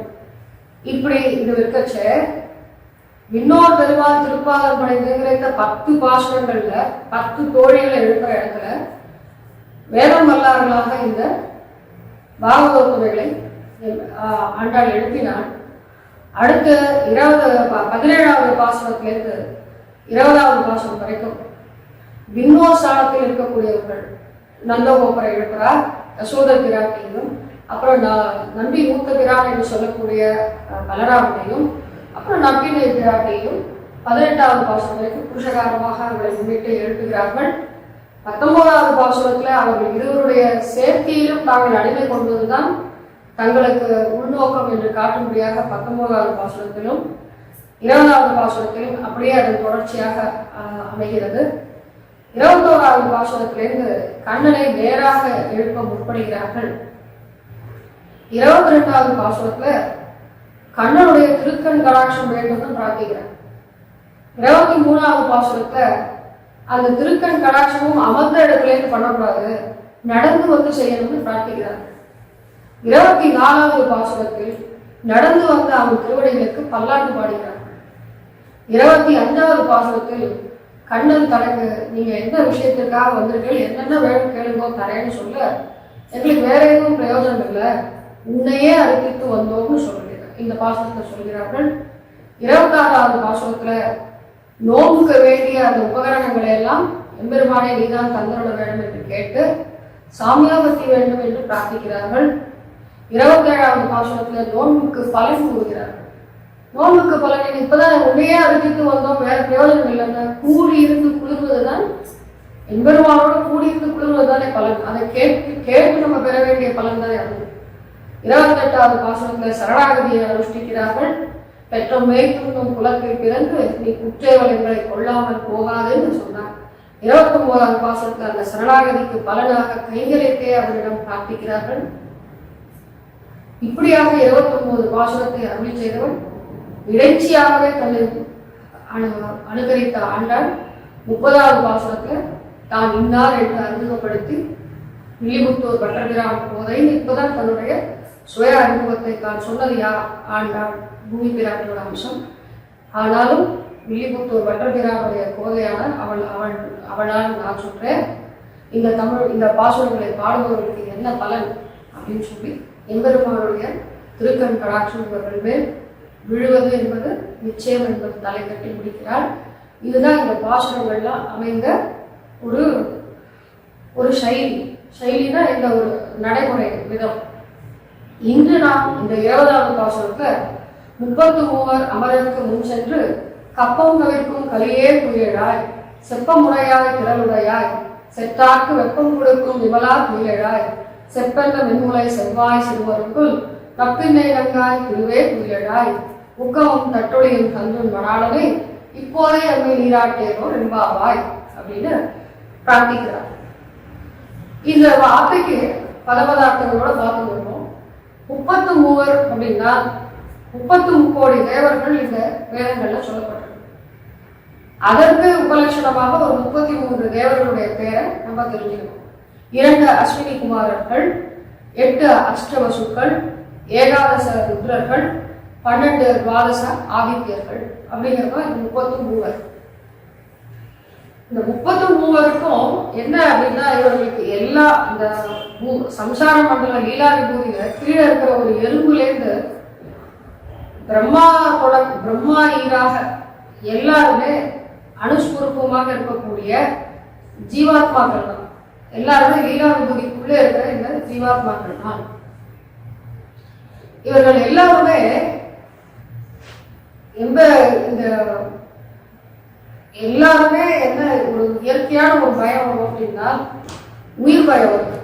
இந்த லீலா மண்டலத்துல கீழே இருக்கிற ஒரு எறும்பு முதல் கொண்டு பிரம்மா ஈராக அவர் பரியந்தம் எல்லாருக்கும் இயற்கையாக இருக்கக்கூடிய விஷயம் என்னன்னா உயிர் பயமும் பதவி பயமும். புனஸ்திரைலோக்கிய பிராப்தவான பிரம்மா தன்னுடைய பதவி காலம் முடிஞ்சவுடனே திருப்பி என்ன வேண்டும்னு பிரார்த்திக்கிறாருன்னா திருப்பியும் எனக்கு இந்த பிரம்ம பதவி வேண்டும்னு பிரார்த்திக்கிறார். அதே போல உயிர் பயத்தை பத்தி கேட்கவே வேண்டாம். எப்பொழுதெல்லாம் எங்கேயாவது ஒரு ராட்சசர்கள் பிறந்திருக்காங்களோ அசுரர்கள் பிறந்திருக்காங்களோ கேள்விப்பட்டால், இல்ல அவர்கள் ஏதோ தவம் செய்து வரங்களை எல்லாம் வாங்கிட்டு போறா, நிறைய தவ வலிமை எல்லாம் ஏறிட்டு இருக்குன்னு சொன்னால் முதல்ல பயப்படுறது இந்த தேவர்களுக்கு தலைவனான இந்திரன் தான். அதாவது தேவாக ஸ்வர்க்கம் பரித்தேஜன ஒரு வார்த்தை இருக்கு. ஏதாவது இந்த பயங்கள் தலையெடுத்தோட என்ன பண்றா இந்திரன் முதலான தேவர்களா அந்த சொர்க்கலோகத்தையே விட்டு கிளம்பி தன்னோட மூட்டை முடிச்சோட குடியிருப்புலாம் வச்சு வேற எங்க போலான்னு முடிவு பண்றான். அப்போ இந்த தேவர்களையும் இந்திராதிகளையும் பார்த்து நம்மை போன்ற ஒரு சாதாரண மனுஷர்கள்லாம் என்ன நினைக்கிறாரோ அவர்கள்லாம் சாவாதவர்கள். சாவாதவர்கள் தான் எந்த விதத்துல இருந்தால், எம்பெருமான அமிர்த மதனம் பண்ணி இந்த தேவர்களுக்கு அமிர்தம் கொடுத்த போது அதை சாப்பிட்டு அவர்கள் இரவாதவர்களாக கருதப்படுகிறார்கள்னா கூட, நம்முடைய சாதாரண மனித பிறப்பிலேருந்து அதெல்லாம் பார்த்தால் அந்த லைஃப் ஸ்பேன் சொல்லக்கூடிய ஆயுளோட நீட்சி ரொம்ப ஜாஸ்தி. அதனால நமக்கு அவர்களெல்லாம் சாவாதவர்களே ஒரு முடிவுக்கு நம்ம வந்துட்டோம். ஆனால் பிரளய காலத்தில் அவர்களும் சேர்த்து உள்ள போகக்கூடியவர்கள் தான். ஆக நம்மளுடைய நோக்கத்திலிருந்து தான் நம்ம அவர்களை அமரர்கள்னு சொல்றோம் ஒழிஞ்சு, அவர்களுக்கும் இப்படி சாவாதவர்களாக இருந்தாலும் ஏன் உயிர் பயம் வருது ஒண்ணு. அடுத்தது பதவி பயமும் ஒண்ணு உண்டு. இப்போ பதவி பயத்துக்கு நம்ம ஒரு நல்ல திருஷ்டாந்தம் என்ன எடுக்கலாம்னா, மகாபலி அஸ்வமேத யாகம் பண்ணி இந்திர பதவியை அடையணும்னு ஆசைப்பட்டார். அவன் பெருமாள் உடனே இந்திரன் நேரம் உடனே போய் எம்பெருமான் கிட்ட பிரார்த்திச்சு, இந்த மாதிரி மகாபலி வேண்டா, என்னுடைய பதவி போடும் போது கேட்டோடனே பெருமான் சொல்றாரு, அதுக்கு என்ன, அவன் நல்ல விஷயம் தானே செய்யறான், உன்னை ஒன்றும் அடிக்க வரலையே. அப்போ அவன் பிரகலாதனுடைய பேரன், அவன் எது முறையோ அது பிரகாரம் அஸ்வமேத யாகம் செய்து பண்றான் அப்படின்னு, நீ அவன் ரொம்ப தார்மீகன், ரொம்ப நல்லவன், அவன்கிட்ட நீயே போய் கேளு, இல்லை இந்திர பதவி எனக்கே இருக்கணும், நீ போய் கேளு, அவன் நல்லவன் தான், ஒன்றும் மாட்டேன்னு சொல்ல மாட்டானே. இந்திரன் முதலான தேவர்களுக்கு கொடுக்கக்கூடிய செருக்கு என்னன்னு பாருங்க. நான் உன்னை போய் கேட்டா நீ என்ன போய் அவன்கிட்ட போய் ஒரு ஆப்ளிகேஷன் வைக்க வைக்கிறீங்க, நீ போய் கேளு. இவன் யார் அவன் யாருன்னு யோசிக்கிற அந்த எண்ணம் கூட இந்திரனுக்கு இல்லை. எம்பெருமானும் தன்னுடைய குழந்தையாச்சே இந்திரனுக்கிற எண்ணத்தில் தன்னுடைய உருவத்தையோ தன்னுடைய கௌரவத்தையோ சுருக்கி கொண்டு மகாபலி விட்ட வாமனாய் சென்று மாவலி மூவடிமன் தாங்க கேட்டு தன்னுடைய சொத்தையே அவன் தான் கேட்டு பெற்று அதை இந்திரனுக்கு அந்த 3 பதவியும் கொடுத்தான். இப்படியெல்லாம் இந்த தேவர்களுடைய சரித்திரம்னு ஒரு வைஷ்ணவர்கள் விஷயத்தையோ பிரபந்தர்கள் விஷயத்தையோ பார்த்தால், காணிலும் உருப்பொலார் செவிக்கினாத கீர்த்தியான்னு ஆழ்வார் சாதித்தார். இவருடைய சரித்திரங்கள் வைபவங்கள் ஒண்ணுமே பெருசா இல்லை, அவர்களை கொண்டாடும்படியாக எதுவுமே இல்லை. ஒரு வைஷ்ணவன் ஒரு பிரபந்தன் இருக்கிறவருடைய அவனுடைய வைபவத்துல கோடியில ஒரு பங்கு இல்லைன்னு வேற பிரமாணங்களே சொல்லியிருக்கு. அப்படிப்பட்ட 33 கோடி தேவர்கள் விஷயத்துல இந்த கோபஸ்ரீகள்லாம் என்ன கேட்கிறா அப்படின்னா, ஆண்டாளுடைய தோழிகள் என்ன கேட்கிறாங்கன்னா, அவர்கள்லாம் ஆண்கள், அவர்கள்லாம் பலிஷ்டர்கள், அவர்கள்லாம் தேவர்கள், அவர்கள்லாம் பிரயோஜனார்த்தப்பரர்கள். அவள் அதே போல 33 கோடின்னு சொல்லியிருக்கா, நாங்கள்லாம் 5 லட்சம் குடிதான். அப்போ நீ கண்ணா நீ ஏன் எங்ககிட்ட வரமாட்டேங்கிறா, ஒருவேளை அவளை விட நாங்க தொகை கம்மியா இருக்கிறதுனால வரலையோ. அதே போல அவர்கள்லாம் ஆண்கள், நாங்கெல்லாம் சின்ன ஆண்டாளை ஒத்த வயசு பருவம் தானே, 5 வயசு குழந்தை பெண் குழந்தைகள். அவர்கள்லாம் பலிஷ்டர்கள், நாங்கெல்லாம் அகலைகள். அதே போல அவர் தேவர்களும் நாங்கெல்லாம் ஆயர்களும். அவர்களுக்கெல்லாம் தேவர்களுக்கெல்லாம் ஞானம் சக்தி விசேஷம்லாம் ஜாஸ்தி. எங்களுக்கெல்லாம் ஞானம் எந்த அளவுக்கு இருக்குன்னா, வலதுகை எழுதுகை எதுன்னு கூட தெரியாத அளவுக்கு உண்டான ஞானம் தான் எங்ககிட்ட இருக்கு. அதனாலதான் எங்ககிட்ட நீ வரமாட்டேங்கிற. அது மட்டும் இல்ல, அவங்களுக்கெல்லாம் பிரயோஜனார்த்த பரவலா இருந்தால் ரொம்ப ஆசையோட போய் அவங்களுக்கு காரியம் செய்யறீங்க. ஜீவன கிரகணே நம்புறாக விதிப்பா புனருன்னதாக ஒரு சாஸ்திர வசனம். இவர் தேவர்கள்லாம் எப்படின்னா, தனக்கு ஒரு காரியம் ஆகணும்னு சொன்னால் உடனே எம்பெருமான் கிட்ட அவன் திருவடியை பற்றி போற்றி போற்றின்னு சொல்லி அவளை ஸ்துதி பண்ணி ஏதாவது ஒரு உபாயத்தை கடைபிடித்து எம்பெருமானுடைய அனுகிரகத்தை பெற்று அந்த காரியத்தை முடிச்சுட்டுருவான். அந்த வேலை நடந்து முடிஞ்சிட்டுன்னா அதை செய்த அந்த எம்பெருமானுக்கு பதிலுக்கு உடனே எதிரம்பு போப்பாங்க. அதை அவனோட திருப்பி சண்டையிடவோ அந்த நன்றியை மறக்கவோ அவர்கள் துளி கூட வெட்கப்பட்டதே இல்லை. காரியம் வேணும்னா காலை பிடிக்கிறது, முடிஞ்ச உடனே கழுத்தை பிடிக்கிறதுன்னு நம்ம சொல்றோம்ல, அதை தான் அவர்கள் பண்ணிக்கிறார். பிரயோஜனாந்திர பரர்கள் எம்பெருமானை தோத்திரம் பண்ணி அவன் வேணும்னு கேட்கல, மற்ற பிரயோஜனங்கள் எல்லாம் வேணும்னு கேட்கிறான். ஆனா நாங்க எப்படி இருக்கோம், நீயே உபாயம், நீயே அடைய வேண்டிய உபேயமாக, உன்னை தவிர வேற பிரயோஜனம் வேண்டாம்னு நினைக்கிற எங்களுக்கு நீ உன்னுடைய முகத்தை காட்ட மாட்டேங்கிறேன்னு கேட்கிறான். 33 கோடி 33 அமரருக்கு முன் சென்று கண்டபிரான் எப்படி பண்றான்னா, முன் சென்றுங்கிற இடத்துல என்ன வியாக்கியானம்னா, இடத்தால முன் காலத்தால முன். சங்கமல் குழலால் அழக 100 தம் பெண்டி எழுதி மூலிழப்ப இந்திரன் சிறுவன் தேர்முன் நின்னானே. குருக்ஷேத்திர போர் வந்த போது கண்ணபிரான் எங்க இருந்தா, பீஷ்மர் பண்ற அம்பு மழைக்கு யாராவது கிட்ட நிக்க முடியுமா? அர்ஜுனன் தான் உயிரோட இருந்திருப்பானோ. அவனுக்கு முன்னாடி கிருஷ்ணனானவன் தேர் தட்டில் உட்கார்ந்து பீஷ்மருடைய அத்தனை அம்புகளையும் தன்னுடைய மார்பில் ஏற்கிறதால தான் அர்ஜுனன் குழைச்சான். அப்போ போர்ல ஒரு சண்டைன்னு வரும்போது ஒரு நான் சகாயம் பண்றேன்னு சொன்னா யார் சகாயம் கேட்டாலும் அவளெல்லாம் முன்னாடி நிற்க வச்சு இவன் பின்னாடி நிற்காமல் அவர்களுக்கு முன்னாக தாம் நின்று கொண்டு அந்த அம்புகளை வாங்கி கொண்டார் என்பது எம்பெருமானுடைய இந்த அவர்களுக்கு செய்த அந்த நன்மையை சொல்றார். அடுத்து காலத்தாலும் என்ன ஒரு ஒரு துன்பம் ஏதோ ஒன்று நடக்கிறதுக்கு முன்னாடியோ இல்லை ஏதோ ஒரு செயல் நடக்கிறதுக்கு முன்னாடியோ அதை தவிர்க்கக்கூடியவன், அதை போக்கக்கூடியவன் காலத்தால். இந்த ரெண்டு விஷயத்தையும் சொல்லி கப்பம் தவிர்க்கும் கலியேங்கிறார். கப்பம்ங்கிறது சமஸ்கிருத வார்த்தை கம்பம். கம்பம்னா நடுக்கத்தை போக்குபவன் அப்படின்னு அர்த்தம். அதோடைய பிரிவாக கப்பம்ங்கிறது நம்ம சின்ன ராஜாக்கள்லாம் குறுநில மன்னர்கள்லாம் பெரிய ராஜாக்களுக்கு கப்பம் கட்டுறதுன்னு சொல்லிய அப்ப கம்பம்ங்கிற நடுக்கம்ங்கிற வார்த்தை எடுக்க இவர்களுக்கு தேவர்களுக்கு ஒரு உயிர் பயத்தையோ பதவி பயத்தையோ போக்கினவன். கப்பம்னு எடுத்தால் இந்த பயத்தான காரணமாக தான் கப்பமே கட்டுறோம். அப்போ இந்த யசோதை பிராட்டி சொல்றா கஞ்சன் கடியல் கரவெட்டு நாளில் என் கைவல தாகம் இல்லைன்னு. கஞ்சன் ரொம்ப கடியல், ரொம்ப பலிஷ்டன், முரடன். அவன் கப்பம் கட்டலன்னா நம்ம ரொம்ப துன்புறுத்த ஆரம்பிச்சிடும். இன்னும் 8 நாள் தான் இருக்கு, என் கையில எதுவுமே இல்லையேன்னு வருத்தப்பட்டான். அந்த அந்த துயரை யசோதை பிராட்டியோடைய அந்த துயரை அவன் மாற்றி கஞ்சனை முடித்தான். அப்ப இங்க இருக்கிற வருத்தம் தீரும்படியாக இங்க அவனுடைய கஞ்சனை முடித்தால் அதுதான் அது தவிர்க்க. கப்பம் தவிர்க்கும் கலியே. கலி அப்படின்னா பெரிய மிடுக்கல். செப்பம் உடையாய், திரள் உடையாய். செப்பம் அப்படின்னா ஆர்ஜவம்ன்ற குணம். ஆர்ஜவம்னா நேர்மை. என்ன நேர்மை? இந்த எம்பெருமான் விஷயத்த நேர்மைங்கிற விஷயம் எப்படி எதை பார்த்து தெரிஞ்சுக்கலாம்னா பிரம்மாவிட்ட அவன் ஸ்தோத்திரம் பண்ணி அவனை அனுகிரகிக்கும் போது பிரம்மா பண்ற ஸ்தோத்திரத்துக்கு தகுந்தபடி அந்த அளவுல நிற்பார். ரிஷிகள் இந்திராதிகள் முதலானவர்கள்லாம் அனுகிரகிக்கச்சே அந்த அளவுல நின்று அங்க நிற்பார். அதை வாங்கிப்பார். மற்றும் நம்மளை போல சம்சாரிகளோ இல்லை மகான்களோ நிற்கச்சே அந்த அளவுல நின்று அந்த அனுகிரகத்தை செய்து அவங்களுடைய துணியை வாங்கிட்டார். இப்போ நம்மை போல ஒரு சம்சாரி ஜீவன் கிட்ட நான் யார் தெரியுமான்னு என்னுடைய மேன்மையை காட்டி பிரம்மாவாலேயே நான் ஆராதிக்கப்படுபவன். அப்போ பிரம்மா எப்படி பண்றோம் அந்த மாதிரிதான் நீயும் பண்ணணும்னு சொன்னா நம்ம என்ன பண்ண முடியும்? அப்போ நம்ம போல சம்சாரிகள் கிட்ட இவ்வளவு எளிமையா ஒரு ஆராதனத்தை வாங்கிக்கிறவன் பிரம்மாவும் அதே மாதிரி பண்றானான்னு சொல்லும் போது அங்க தன்னுடைய எளிமையை காட்டும் போது அங்க அதை காட்ட மாட்டான், தன்னுடைய பரத்துவத்தை மேன்மையை காட்டுவான். அப்ப அவரவர்களுடைய தகுதிக்கேற்ப தன்னுடைய பரத்துவத்தையும் எளிமையும் மிகச்சரியாக நடத்தி கொண்டு போகிறவன்.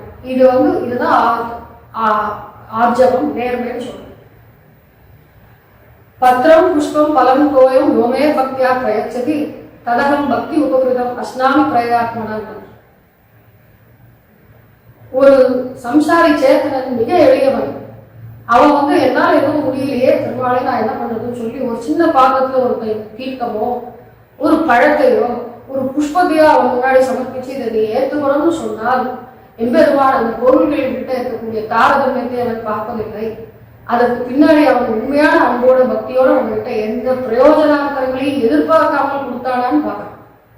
இதைத்தான் இன்னொரு திருஷ்டாந்தமா சொல்றார். திருதராஷ்டிரன் கிட்ட சஞ்சயனும் திருதராஷ்டிரனும் பேசிட்டு இருக்கா.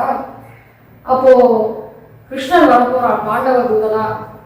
அவனை ஏதாவது ஒன்று பேசி நம்ம பக்கம் அவனை இழுத்துக்கிறதுக்கு ஏதாவது அவனை ஈர்க்கக்கூடிய விஷயமா ஏதாவது ஒன்று பண்ணலாமா? அவனுக்கு நிறைய சேனைகள்லாம் கொடுத்து நிறைய உபச்சாரம்லாம் பண்ணி இதெல்லாம் எது பண்ணினா அவன் மனசு கவரும் அப்படின்னு ஒரு வஞ்சக புத்தியோட கேட்கறத சஞ்சயன் புரிஞ்சுட்டார். இருந்தாலும் அவன் ராஜா வச்சு அவனை நேராகவே அவன் முகத்துக்கு ஏற்ற மாதிரி இந்த மாதிரி கேட்க முடியாதுங்கிறதுனால சஞ்சயன் அழகா பதில் சொல்ற.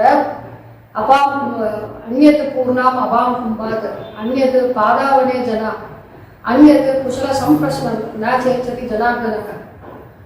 இதெல்லாம் இதை கொண்டு பெரிய பெரிய பரோடகமான ஒரு விஷயங்கள் எல்லாம் கொண்டு கிருஷ்ணனை நீ கவரணமோ அவன் மனசை கொள்ள கொள்ளணும் அதெல்லாம் அவசியமே இல்லை திருதராஷ்டிரா.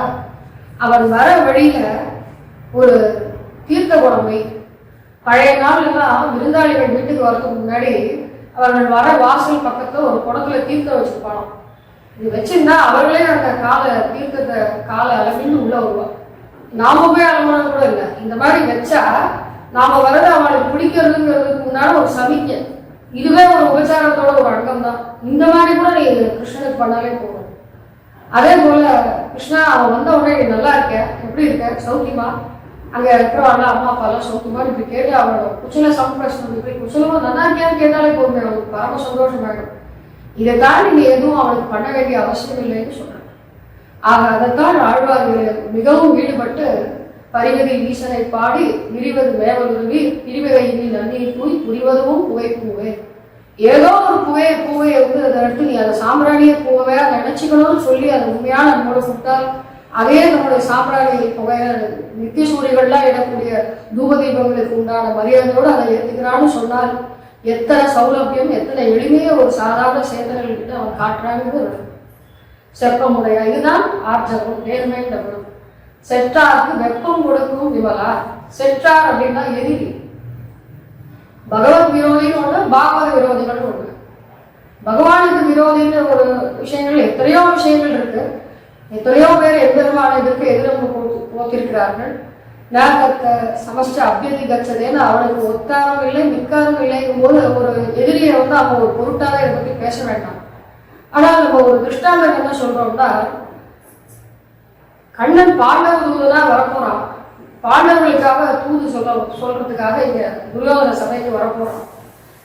அப்ப அவன் வரான்னு தெரிஞ்சோடனே இங்கேயே அவன் கதையை முடிச்சுடணும்னு துரியோதனை என்ன பண்றான், அவனுக்கு ஒரு பொய்யாசனம் போட்டு அதற்கு கீழே நிறைய துணியெல்லாம் விரிச்சு அதுக்கு கீழே ஒரு பெரிய பிளவரையை வச்சு அதுக்கு கீழே சாவண முஷ்டிகிற மல்லர்கள் பெரிய பலிஷ்டர்கள் கையில வாழும் இதெல்லாம் ஏந்தி பல ஆயுதங்களோடு நிற்கிறார். கீழே உடனும் கண்ணன் உடனே அவன் அருவாளால வீச்சருவாள் ஒரே வீசி அவன் பிடிச்சுடுறாங்க. இதை உடனே கொண்டு கண்ணன் அதே ஆசனத்துல அவன் சொன்ன ஆசனத்துலதான் உட்கார்ற. உட்கார்ந்த உடனே கீழே விழுந்துடுறாரு. உடனே உள்ள விழுந்த உடனே அந்த வேகத்திலேயே சாவண முஷ்டிகர்களை முடித்து பெரிய சீற்றத்தோட தன்னுடைய விஸ்வரூபத்தை காட்டுற. இதைத்தான் திருமகை அழகார் பெரிய திருமொழியில அரவு நீள் கொடியோன் அவையுள்ள ஆசனத்தை அஞ்சிடாத இட அதற்கு பெரிய மாவேலி அண்டம் மூடுவ பெருந்திசை அடங்கின நிமிர்ந்தோன்னு வாழ்க்கை. அவனுடைய கொடியில வந்து பாம்பு இருக்கும். அரவு நீள் கொடியோன்னு அவனுடைய சர்ப்பம் தான் அவனுடைய கொடியில அடையாளம். இப்படிப்பட்ட துஷ்டன் அவனை முடிக்கிறதுங்கிறது அவனை எதிரியை முடிக்கிறது ஒரு பெரிய விஷயம் இல்லை. ஆனால் அவன் தன்னை எதிரிகளா யார் அவனை அவனுக்கு யார் நினைக்கிறானோ தன்னுடைய பக்தனுக்கு யாராவது ஒரு எதிரியா இருந்தால் அவர்களை தானே எதிரியாக நினைக்கிறான். இததான் அந்த திருதராஷ்டிரன் பாண்டவ தூதனா வர இடத்துல பெரிய தடபுடலா கிருஷ்ணருக்கு எல்லா விருந்து ஏற்பாடெல்லாம் துரோணர், கிருபாச்சாரியார், பீஷ்மர் முதலான பெரிய பெரிய ரொம்ப பெரியவர்கள்லாம் பண்ணி வச்சிருக்காங்க. ஆனால் கண்ணபிரான் என்ன பண்ணான்னா அதை எல்லாத்தையும் ஒரு குங்குருவலோட ஒதுக்கி விட்டு நேராக வா விதுரு, அவங்க வீடு எங்க இருக்குன்னு சொல்லி அவன் தோல் மேல கை போட்டு அவனுடைய குடிசைக்கு போட்டு. விதுரருக்கு கையும் ஓடல காலும் ஓடலை. ஏன்னா அவர் ஒரு திருதராஷ்டிரனுக்கும் ஒரு வேலைக்காரிக்கும் பிறந்த ஒரு மகன். மிக தாழ்ந்தவன் அவர் தன்னை தானே நினைத்துட்டு இருக்கார். ஆனால் கண்ணன் மேல அபாரமான பக்தியும் பிரேமையும் கொண்டவர். இவர் எல்லாத்தையும் விட்டுட்டு நேரா விதுரனுடைய திருமாலைக்கு போனவுடனே துரியோதனனுக்கு ரொம்ப மனசு என்னமோ ஆயிடுச்சு. அவன் கேட்கிறான், பீஷ்ம துரோண அதிக்கிரமிய மாம்சைவ மதுசூதன கிமர்த்தம் புண்டரீகாட்ச முக்தம் ரிஷட போஜனம். துரோணர், பீஷ்மர் முதலானவர்களுக்கா நான் விருந்துக்கெல்லாம் ஏற்பாடு பண்ணியிருக்கேன். இவர்களை எல்லாம் விட்டு தாழ்ந்தவனான விதுரனுடைய அன்னத்தை புஜிக்க ஏன் போனாய் கிருஷ்ணா அப்படின்னு கூப்பிடும் போதே புண்டரீகாட்சன் தான் கூப்பிடுறோம். துரியோதனன் மனசளவுல எம்பெருமான எதிரியாக நினைத்தாலும் அந்த அழகான அந்த கண்ணை எல்லாரையுமே வசீகரிக்கிறது. அவனுக்கு ஒரு அடையாளமா சொல்லும் போது தாமரை போன்ற கண்ணனே அப்படின்னு தான் அவனே கூப்பிடுறான். கிமர்த்தம் புண்டரீகாட்சன் கூப்பிடுறான். அதற்கு கண்ணபிரான் பதில் சொல்ற, விஷிதம் தான் போக்தவ்யம் விஷிந்தம் தான் போஜையே பாண்டவாகி விஷசே ராஜன் மம பிராணாகி பாண்டவாக. துரியோதனா, நம்மை துவேஷிக்கிறவங்க வீட்டுல சாப்பிடக்கூடாது. நீ யாரை துவேஷிக்கிறையோ அவர்களுக்கும் நீங்க போடாம இருக்கிறது உத்தமம். நீ பாண்டவர்களை துவேஷிக்கிற, எனக்கு பாண்டவர்கள் நம்ம பிராணாகி பாண்டவர், பாண்டவர்கள் எனக்கு பிராணனை போன்றவர். அதனால உனக்கு எனக்கும் நேர விரோதம் இல்லைன்னாலும் என்னுடைய அடியவர்களுக்கு நீ விரோதியா இருக்கிறதுனால நானும் உங்க வீட்டுல சாப்பிடலாம் அப்படிங்கிறது. செட்டாருக்கு வெப்பம் கொடுக்கும் இவ்வளவுதான். வெப்பம் அப்படின்னா பய ஜுரத்தை உண்டு பண்றது. இப்போ ஏதோ ஒரு பயம் தரக்கூடிய ஒரு விஷயத்தை பார்த்தாலும் என்ன வருது, நமக்கு ஜன்னி வருதுங்கிற, காய்ச்சல் வந்து 3 நாளா பட்டுட்டாங்க. அப்ப அந்த பயஜுரத்தை உண்டு பண்ணக்கூடியவன் என்ன பயஜுரம் தான் சகோஷோ தாத்ராஷ்டாவது ஹிருதயானி யதாகயத்தை சமைச்சார். குருஷேத்திர போர்ல எம்பெருமான் தன்னுடைய கையில சங்கத்தை எடுத்து வாய் வச்சு ஊதின உடனேயே அந்த பக்கம் இருக்கிற திருதராஷ்டிரனுடைய 100 புத்திரர்களுக்கும் ஹிருதயம்லாம் ஒரு குலுக்கு குலுக்கினதா ஒரு ஆட்டம் ஆடுதான் பயத்துல. போரோட ஆரம்பத்திலேயே அவருடைய அந்த சங்கநாதத்தை கேட்ட உடனே வயிறு கலங்கி நெஞ்சு கலங்கி போச்சுன்னு சொல்றேன். இந்த கண்ணபிரானுடைய அவதாரத்தை பேசும்போது 2 வார்த்தையில கண்ணபிரானுடைய அவதார நோக்கம் என்னங்கிறது சுலபமா சொல்லலாம். திருவாய்மொழியில நம்மாழ்வார் சொல்ற மண்ணின் பாரம் நீக்குதற்கே வடமுறை பிறந்தான். யாராவது குழந்தைகளுக்கு எல்லாம் கேள்வி கேட்டு பதில் சொல்ல சொன்னார், கண்ணனுடைய அவதாரம் ஏன் அப்படின்னா ஒரே வார்த்தையில பதில் சொன்னான், மண்ணின் பாரம் நீக்குதற்கே. திருமொழியில பெரிய திருமங்கையாளர் சாதித்தார், மண்ணின் நீவாரம் கெடுப்பான் மரமன்னர் பண்ணின் மேல் வந்த படையெல்லாம் பாரதத்து விண்ணின் மீதேற விஷயம் தேர்வுண்டானை நன்னினான் நாடி நரையூரில் கண்டேனே. பந்தா விரலால் பாஞ்சாலி ஊந்தல் முடிக்க பாரதத்து கந்தா கடல் மன்னர் கலங்க சங்கம் வாய் வைத்தான். 2 நோக்கம்தான் கண்ணனுக்கு. ஒண்ணு இந்த பூவாரத்தை நீக்கணும், அடுத்தது தலையை விரிச்சு போட்டு திரௌபதியோட அந்த சபதமானது நிறைவேறும். திறனுடையாய் ஒரு விஷயத்தை செய்யணும்னு சொன்னால் அதற்கு எந்தெந்த விதத்துல எல்லாம் செஞ்சால் அந்த விஷயத்தை நன்றாக முடிக்கலாம். டெக்னிக்னு சொல்றோம் இல்லையா, ஸ்ட்ராட்டஜி ட்ரிக்குன்னு சொல்றோம். இதெல்லாம் எதை விதத்துல எப்படி அப்ராப்ரியேட்டா எதை சொன்னால் எதை செய்தால் எந்த காலத்தில் யாரிடம் செய்தால் சரியாக இருக்கும் என்பதை எம்பெருமான் மிகச்சரியாக அதை கையாண்டு செய்கிறான். என்ன திறல்தான் தன்னுடைய அடியவர்கள் ஏதோ ஒரு சபதம் எடுத்திருக்காங்க, தன்னை அழிய மாதிரியும் அதை திறம்பட செய்பவர். ஜெயத்ரதனை இந்த சாயங்காலத்துக்குள்ள அவன் தலையை எடுக்கலன்னு சொன்னால் நான் அக்னி மூட்டி நான் வீரன் வாய்ப்பேன்னு அர்ஜுனன் சொல்றான். உடனே என்ன பண்ண, சக்கராயத்தை எடுத்து அந்த சூரியனை மறைச்சு பகலிலே இரவாக்கி அங்க அர்ஜுனனுக்கு ஜெயத்ரதன் தலை தெரிவிப்பார், அவனை தலையை சீவுன்னு சொன்னார். அடுத்தது ஆயுதம் எடுக்க மாட்டேன்னு சொன்னார், ஆயுதத்தை எடுத்தார்.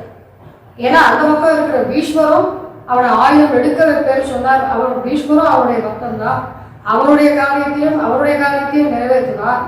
அதே சமயம் ஆயுதம் எடுக்க மாட்டேன்னு சொன்ன இந்த சபதத்தை தன்னுடைய அழிய மாதிரியாவது தன்னுடைய பக்தர்களுக்கு அவன் செய்து காட்டுகிறான். இதை ரொம்ப திறம்பட செய்யறான். அதே போல பீமன் ரொம்ப நேரம் துரியோதனோட சண்டை போட்டுச்சு, 2 பேருமே சமமான பலம். அப்ப எப்படி அடிக்கிறதுன்னு தெரியாத போது எங்க அடித்தால் அவன் உயிர் போகும்னு அவனுடைய தொடைகிட்ட அவனுடைய அடிக்க சொல்லி பீமனுக்கு சொல்லி கொடுக்குறாரு இல்லையா. இதெல்லாம் பெருமாள் தன்னோட அடியார்கள் விஷயத்தில் காட்டக்கூடிய திரளாக நம்மளுடைய பூர்வாச்சாரியர்கள் சாதிக்கிறார்கள். செப்பமுடையாய் திரளுடையாய் செற்றார்க்கு வெப்பம் கொடுக்கும் விமலா துயிலழாய் செப்பென்ன வெண்முலை செவ்வாய் சிறுமருங்குள் நப்பின்னை நங்காய் துருவே துயிலழாய். இந்த இடத்துல செப்பென்ன வெண்முலை செவ்வாய் சிறுமருங்குள் நப்பின்னை பிராட்டியோட திருமேனி அழகு, அந்த அவயவ சௌந்தரியங்கள் எல்லாம் வர்ணிக்கிறார். இதெல்லாம் எதுக்காக அப்படின்னால் நம்மளுடைய அடியவர்களுடைய சேத்தனர்கள் போட்டுதான் இந்த அழகை கூட. ஸ்ரீவத்சர பூஷணத்துல பிள்ளைலோகாச்சாரியர் சாதிக்கிறார், பிராட்டியானவள் எம்பெருமானோடு கூடியிருக்கிற விஸ்லேஷ தசையிலே ஈஸ்வரனை திருத்தும், சம்ஸ்லேஷ தசையில் சேத்தனனை திருத்தும். அவனோட கூடி இருக்கச்ச எம்பெருமான் எப்ப பாரு ஒரு சேத்தன் நம்ம முன்னாடி வந்து நின்றா, நீ எப்பயும் அவனுடைய அனாதிகால குற்றங்களையே பார்த்து கொண்டிருந்தால் அப்ப கருணைங்கிற உன்னுடைய குணம் எங்க பிரகாசிக்கும்னு கேட்டான். நகஸ்டின் நாபகாக்கரின்னு கேட்டான், யாருதான் குற்றம் செய்யவில்லை, அப்ப அவன் உன்னுடைய கருணைங்கிற அந்த மற்ற குணத்தை பிரகாசிக்க வைக்கணும் தான். இப்ப எம்பெருமானுக்கு ஒரு குழப்பம், நான் தான் சாஸ்திர விதிகளை எல்லாம் விதிச்சிருக்கேன், இது பிரகாரம் தான் செய்யணும்னு சொல்லியிருக்கேன். அவன் அனாதிகாலமா அதை செய்ய மாட்டானா? என்னைக்கோ ஒரு நாள் ஏதோ ஒரு மனசுல பட்டு என்கிட்ட வந்து கையெழுத்து கும்பிடுவான், உடனே நான் எல்லாத்தையும் விட்டு அவன்கிட்ட வரணுமா, அவனை நான் சேர்த்துக்கணுமா? அப்போ சாஸ்திரத்துக்கு ஒரு மரியாதைன்னு இல்லாம போயிடாத அப்படிங்கிறது அவனுடைய ஒரு குழப்பம். அதை புரிஞ்சுட்டு இருக்கா. அப்போ அழகா ஒரு விஷயங்களை தாயார் எடுத்து சொல்றார். அப்போ ஒண்ணு பண்ணுவோம், ஒண்ணு அவனை கை கொள்ளலைன்னா உன்னுடைய கருணைக்கு அங்க வேலை கிடையாது. உனக்கு பல கல்யாண குணங்கள் இருக்கு, உன்னை சரணம்னு வந்து பட்டினவனுக்கு நீ கருணையோட அவனை ஏற்று போய்கிற இந்த விஷயங்கள்லாம் கருணைக்கிற குணத்துக்கு பிரயோஜனம் இல்லாம போயிடும்.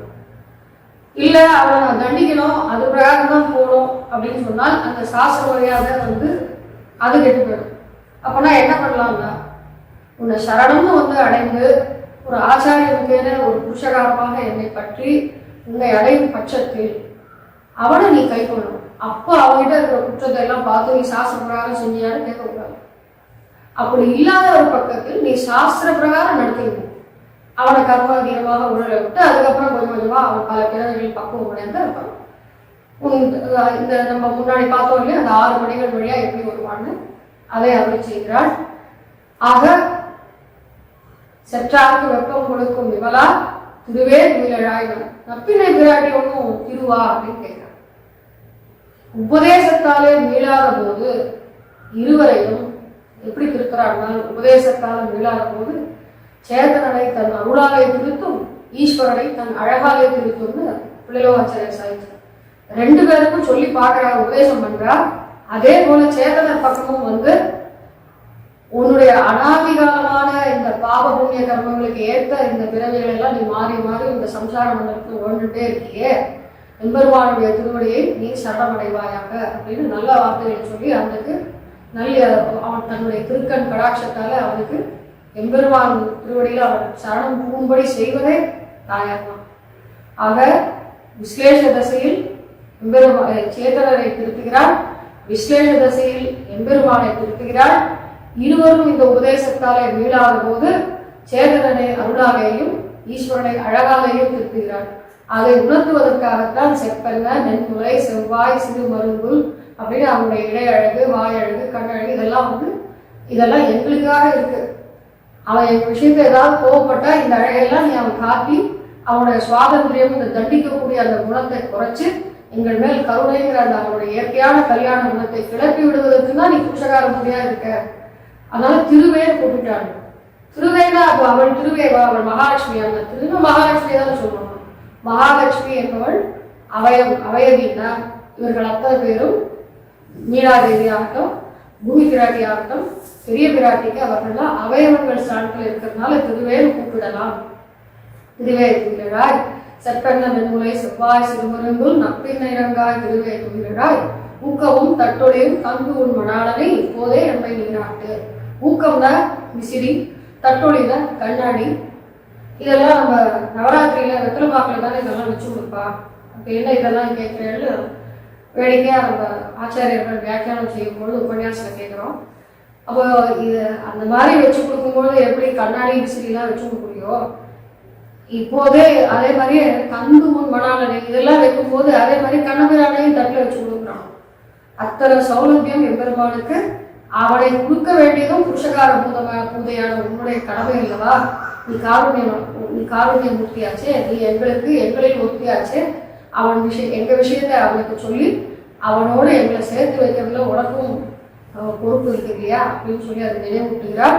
அந்த பாசுரத்துடைய தாற்பயம் தான் இது. இந்த 33 பாசுரத்தில் இருந்து அடுத்த பாசுரத்தை 21வது பாசுரத்திலிருந்து கண்ணனை எல்லா தொழிலும் நேராக சென்று எழுப்புகிறார்கள். அது என்ன என்பதை எப்பொழுது நமக்கு அவகாசம் நல்வாய்ப்பு அமைகிறதோ அதை அனுபவிப்போம் என்று சொல்லி எதிராஜ ஜிஎஸ் சுவாமியின் திருவடிகளுக்கு பல்லாண்டு பாடி ஒரு நல்ல வாய்ப்பை ஏற்படுத்தி கொடுத்த அனைத்து நல்ல உள்ளங்களுக்கும் என்னுடைய மனதார கிருத்தజ్ఞையை தெரிவித்துக் கொண்டு அமைந்தேன். இப்போது பாசுரத்தை நாம் பாட்டாக பாடுவோம். 33 அமரருக்கு முன் சென்று கப்பம் தவிர்க்கும் கலியே துயிலழாய். 33 அமரருக்கு முன் கப்பம் தவிர்க்கும் கலியே துயிலாய் செப்பமுடையாய் திறனுடையாய் செப்பமுடையாய் திறனுடையாய் செப்பமுடையாய் திறனுடையாய் செட்டாக்கு வெப்பம் கொடுக்கும் விமலா துயிலாய் செப்பென்னமென் முனை செவ்வாய் சிறு மருங்கு நப்பின்னை நங்காய் திருவே துயிலாய் செப்பென்னமென் முனை செவ்வாய் சிறு மருங்கு நப்பின்னை நங்காய் திருவே துயிலாய் ஊக்கம் தட்டொழியும் தந்துமடாலனை ஊக்கம் தட்டொழியும் தந்துமடாலனை ஊக்கம் தட்டொழியும் தந்துமடாலனை இப்போதையம்மை நீராட்டேலோரெம்பாவாய் இப்போதையம்மை நீராட்டேலோரெம்பாவாய் 33 ஆண்டாள் திருவடிகளே சரணம். அஸ்மத் ஆச்சாரியன் திருவடிகளே சரணம். பற்பமென திகழ் பைங்கழலும் தன் பல்லவமே விரலும் பற்பமென திகழ் பைங்கழலும் தன் பல்லவமே விரலும் பாவனமாகிய பைந்துவராடை பதிந்த மருங்கழகோ பாவனமாகிய பைந்துவராடை பதிந்த மருங்கழகும் முப்புரி நூலோடு முன்கையில் ஏந்திய முக்கோல் தன்னழகும் எப்பொழுதும் யதிராசன் வடிவழகு என் இதயத்துள்ளதால் இல்லை எனக்கெதிர் இல்லை எனக்கெதிர் இல்லை எனக்கெதிரே இல்லை எனக்கெதிர் இல்லை எனக்கெதிர் இல்லை எனக்கெதிரே இல்லை எனக்கெதிரே இல்லை எனக்கெதிரே இல்லை எனக்கெதிரே